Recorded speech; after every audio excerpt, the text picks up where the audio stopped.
திரைக்குறள் நேயர்களுக்கு வணக்கம். அதாவது என்னன்னா, சமீப காலமாக இந்த நேர்காணல் அப்படிங்கிறது பொதுவாக யாராவது ஒரு பிரபலங்களை நம்ம நேர்காணல் காணுவோம். அதுக்கப்புறம் இந்த மாதிரி நான் அடிக்கடி உமாபதி என்கிட்ட நிறைய விஷயங்களை பற்றி டிஸ்கஸ் பண்ணுவோம். இப்போ இந்த டிஸ்கஷன் நேர்காணல்லாம் பார்க்கும்போது சமீபத்தில் நடந்த 2 முக்கியமான நேர்காணல்கள். அதில் ஒரு நேர்காணலில் ஒரு சம்பவம் நடந்துருச்சு. இன்னொன்று நடந்த சம்பவமே சம்பவமாக மாறிடுச்சு அப்படிங்கிறாங்க. இந்த நேர்காணல் எந்த நேர்காணலை பற்றி நான் பேசுகிறேங்கிறத உமாபதி என்கிட்ட டேரெக்டாகவே கேட்டுருவோம். அண்ணே வணக்கண்ணே. வணக்கம். எப்படின்னா இருக்கீங்க? அண்ணே, நம்ம ஒரு மாபெரும் பிரசித்தி பெற்ற ஒரு திரைப்படமாக, தமிழ் சினிமாவே திரும்பி பார்க்கக்கூடிய ஒரு திரைப்படமாக, அகில இந்தியாவும் திரும்பி பார்க்கக்கூடிய திரைப்படமாக தான் பார்த்தாங்க. ஆமாம், எல்லாருமே திரும்பி தான் பார்த்தாங்க. அப்படி ஒரு அதாவது சும்மாவே யூடியூப்ல போட்டு லைட் எடுத்து திரும்பி பார்த்தாங்கன்னு வச்சுக்கோங்க. அந்த மாதிரி படமாக ஒரு கந்தன்மலை அப்படிங்கிற படத்தை பற்றி நிறைய பேசுவோம். அதை நடித்த ஒரு முக்கியமான மாபெரும் நடிகர். அதாவது ஒரு அரசியலில் இவ்வளோ நாள் இருந்தவர், பல ஸ்டேட்மெண்ட் விட்டவர், எதாக இருந்தாலும் என் அட்மின் தான் காரணம்னு சொன்னவர்.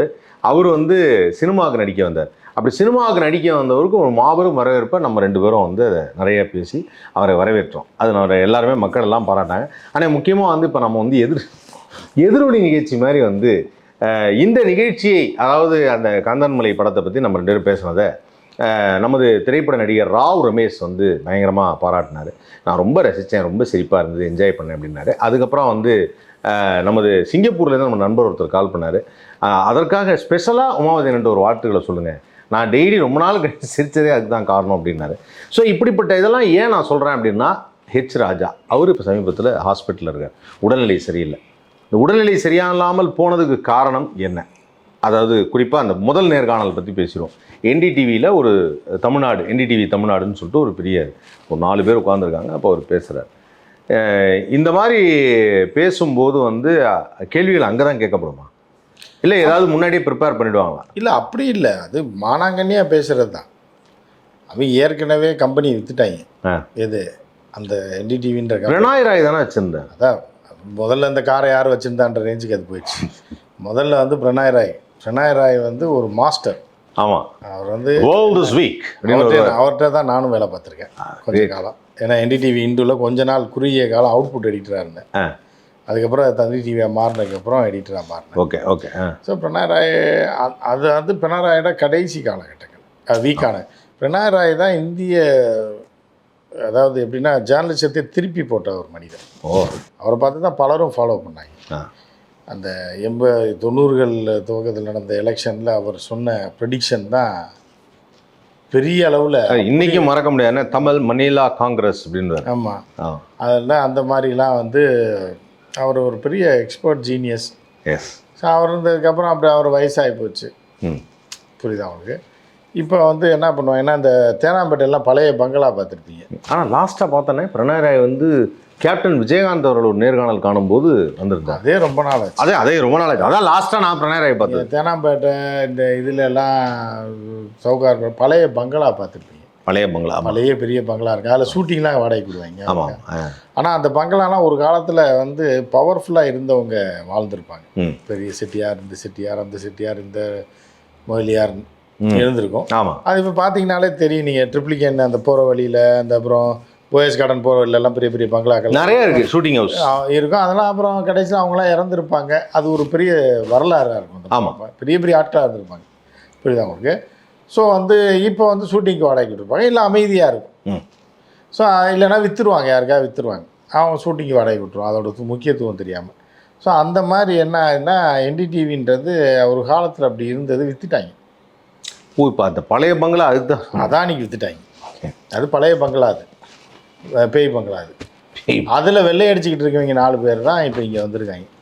வெள்ளை அடித்து அவங்களே ஆளை போட்டு, யாரா உள்ளுக்குள்ளே பல வருஷமாக அவனுக்கு பேய் பயம் இல்லையாடா அப்படின்னா, கோபாலுக்கு பேய் பயம் இல்லையானா அவன் வெளியூருக்காரன், அதனால பயம் இல்லாமல் வெள்ளை அடிக்கிறான்ற மாதிரி அந்த 4 பேர் வந்திருக்காங்க. சரி, இந்த 4 பேர் எப்படி அப்படின்னா ஜேர்னலிசத்துக்கு அவனுக்கு சம்மந்தமே இல்லை. என்டிடிவி விற்கும்போது ஒரு வார்த்தை கேட்டிருக்காங்க. அந்த இதில் கேட்பாப்புல சந்தான் இவரை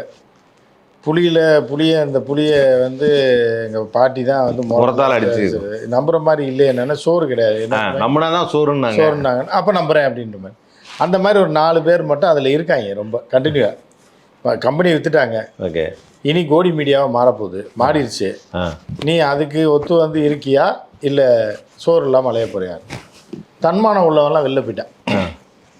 ஜேர்னலிசம்னா நான் இருக்கேன், கோடி மீடியானா நான் இருக்க முடியாதுன்னு 999 பேரும் போயிட்டாங்க. அதாவது 99 பேர் விட்டாங்க, மீதி ஒரு 3-4 பேர் தான். மீதினதெல்லாம் அந்த பிள்ளை இது எடிட்டர்னு சொல்லுவாங்க, editor in chief political. Okay okay. அதுக்கு என்ன பொலிட்டிக்கல் என்ன கர்மாந்திரம்னே தெரியாது, அது பொலிட்டிக்கல் எடிட்டரா. இப்படி ஒரு 4 பேர் கோட் சூட், அவங்களோட ஆயுதமே என்னென்னா கோட் சூட்டு போட்டு வர்றது. சிகப்பாக இருக்க போய் சொல்ல மாட்டான்னு நீங்கள் நம்புவாங்க. ஆமாம், அது NDTV வேறு. ஆமாம், அப்படின்னோடனே இந்த 4 கலர்ஃபுல்லாக வருவாங்க கோட் சூட்லாம் போட்டு வந்து. ஒருத்தன் வந்து இந்த என்னென்னா தாவா கட்டைக்கில் வண்டு மாதிரி இருக்குன்ற மாதிரி ஒரு தாடி வச்சுட்டு ஒரு மீசை வச்சுட்டு ஒருத்தர் வருவான். ஒருத்தன் வந்து இந்த மாதிரி கரப்பாம்பூச்சி மாதிரி ஒரு கிருதா வச்சுட்டு ஒருத்தர் வருவான். பார்த்தோன்னே வித்தியாசமாக பார்ப்பாங்க, பேட்டி ஓகேன்றாங்க. அப்படி பேட்டிக்கு மயங்கி பேட்டி கொடுத்தது தான் இந்த எல்லாருமே. இந்த பழைய படத்தில் அந்த 4 வில்லன்கள் வருவாங்க. ஆமாம், அந்த மாதிரி வித்தியாசமான கிட்ட. இல்லை பில்லா படத்தில் 4 பேர் இல்லை அந்த இந்த படம் எம்ஜிஆர் கூட ஒன்றே குலம் என்று பாடுவோம்ல, VK ராமசாமி, அதுக்கப்புறம் நம்பியார், அவங்கெல்லாம் பெரிய பெரிய பூர்வம்லாம் வச்சுட்டு வருவாங்க. அந்த அளவுக்கு பழசா போவேனாப்பா, யங்ஸ்டர் தான் நீங்கள் பூராம. இல்லை நீங்கள் அந்த கிருதா சொன்னீங்கல்ல, கிருதா பில்லா படத்தில் கூட வருவாங்க. நயன்தாரா ஒன்று சம்மந்தம் இல்லாமல் இங்கிட்ட வந்துட்டு போயிருக்கு. பில்லா 1ல் பார்த்தீங்களா நயன்தாரா இருக்கும். ஆனால் நயன்தாரா எதுக்கு இருக்குன்னா தெரியாது. அது எதாவது கொள்ளையடிக்குதா இல்லை பிளான் பண்ணுதா மாஸ்டர் மைண்டா ஒன்றும் இருக்காது. அது வந்து அது ஒரு கருப்பு காஸ்டியூம் போட்டு பில்லா கூட வந்துட்டு போயிட்டு இருப்பாப்புல ஒரு ஒரு ஒரு இதுக்காக கெத்துக்காக ஒரு சீனுக்காக. ஸோ அதே மாதிரி ஒரு ரிப்போர்ட்டரை கூப்பிட்டு வந்திருக்காங்க. யார் அந்த அந்த 4 பேர் குரூப், 4 பேர் கொண்ட குழுவில் கூப்பிட்டு வந்திருக்காங்க. கூப்பிட்டு வந்து இங்கே எடுத்திருக்காங்க. அப்புறம் பழைய பங்களா இப்போ முதலமைச்சர்லாம் வந்து MK ஸ்டாலின்லாம் என்னென்னா NDTVன்றதை அவர் சின்ன வயசுலேருந்தே பார்க்குறாரு. பார்க்கும்போது சரி இது பழைய பங்களா ரைட்டு நமக்கு தெரிஞ்சது, சரி ரைட்டு கூப்பிட்றாங்க மரியாதைக்கு போகணும்னு வந்திருக்காரு. எடப்பாடியாருக்கு வந்து என்னென்னா இங்கிலீஷ் வெள்ளைக்காரன் போய் சொல்ல மாட்டான்தான். எடப்பாடி வந்து மெழுகுவர்த்தி விற்கிறவனா சர்ச்சில், இல்லை வந்து இப்போ சர்ச்சு வாசலில் ஷூ துடைக்கிறவனானே தெரியாது. வெள்ளைக்காரனாக இருந்தால் பயந்துருவாப்புல எடப்பாடி. கோட் சூட் போட்டோன்னா வெள்ளைக்காரன் வந்துட்டான் அப்படின்ற மாதிரி, அப்படி கேரக்டரு. அப்போ இங்கிலீஷ் டிவியில் கூப்பிட்றாங்க போது என்னையவா அப்படின்னு கேட்டிருப்பாரு. ஆமாம் அப்படின்னோடனே அவர் போயிட்டார். இப்படி போன கூட்டம் தான் அது. அப்போ பிஜேபியில் ராஜா யார் கூப்பிட்டாலும் போயிடுவாப்புல, புரியுதா உங்களுக்கு? அவர் போயிருக்காரு. அப்புறம் திமுகலேருந்து ஒருத்தர் தரணிதரன், சேலம் தரணிதரன்னா அருமையாக பேசுவாப்புல. ராஜாவுக்கு எமன் யாருன்னா சேலம் தரணிதரன். ரொம்ப கத்தி பேசி கத்த விட்டு திரும்ப பேசுகிற நீ, திரும்ப பேசுகிற நீ, திரும்ப பேசுகிற நீன்னு பயங்கி இல்லை. அது ஆக்சுவலாக என்னன்னா இவர் வந்து ஒரு பாயிண்ட்டை சொல்கிறார், ஒரு பாயிண்ட்டை சொல்ல ஆரம்பிச்சாரா இவர் ராஜா. ஒரு பாயிண்ட் அவர் ஸ்டாட்டிஸ்டிக்ஸ் டேட்டாவோட எடுத்து சொல்கிறார். சொல்லும்போது நெஞ்சு அடைச்சிருது, இதெல்லாம் நமக்கு தெரியும். So what I am trying அப்படி. ஆனால் கொஞ்ச நேரத்துக்கு அது ரொம்ப, ஆனால் எனக்கு என்ன மன வருத்தமாக இருந்ததுன்னா, வாட் எவர் இட் இஸ், நமக்கு வந்து நம்ம ராஜா வந்து நம்ம அண்ணன் மாதிரி அவர்லாம் வந்து நான் ரொம்ப மரியாதை. ஆமாம், அப்படி இருந்தவர் வயசில் பெரியவர். அவருக்கு அப்போ தான் தண்ணி தாகம்லாம் எடுக்குது. நான் அப்பயே கவனிக்கிறேன், வறண்டு போகுது, பேசும்போது வறண்டு போது தண்ணி தாகம் எடுக்குது, குடிக்கிறாரு. அதோட பேசி அப்படியே குளருது. அப்போ தான் தெரியுது ஐயோ ரொம்ப இதுவாக இருக்குது. அப்போது இந்த மாதிரி பேட்டிகளில் கேட்கக்கூடிய கேள்விகளும் கூட வர்றவங்களும் வந்து எப்படி வேணாலும் பேசலாமா? எப்படி வேணாலும் பேசலாம். சத்தம் போட்டு பேசும்போது இப்போ அவங்க என்ன நினச்சிருப்பாருன்னா, அந்த படத்துலலாம் டைலாக் வச்சுருந்தாங்க. அருவாள் நீ வெட்டினா தான் வெட்டுமாடா, ஏன்டா நான் வெட்டினா வெட்டாதான். ஸோ இந்தளவுக்கு அருவாள் எடுத்து வெட்ட அளவுக்கு இருக்கும்போது அவர் கேள்விகளை கேட்டு துளைக்கலாங்கும்போது நேருக்கு நேராக இப்போ விஜய் ஏன் வர்றதில்லை? விஜயெல்லாம் மயங்கி அப்படி படுத்துடும் கேள்வி மேலே. 2 பேர் கேட்டாயின்னு வைங்க.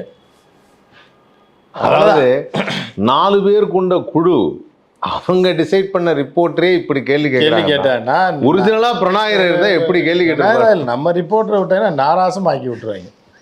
விஜய் தூக்கிட்டு போகிற மாதிரி, செச்சரில் தூக்கிட்டு போகிற மாதிரி. ஏன் நான் அதை கேட்டேன்னா, அதே மாதிரி ஒரு NDTV இன்டர்வியூ தானே விஜயும் எடுக்கிறதா இருந்திருக்கும். எங்கே எடுக்கிறாங்க?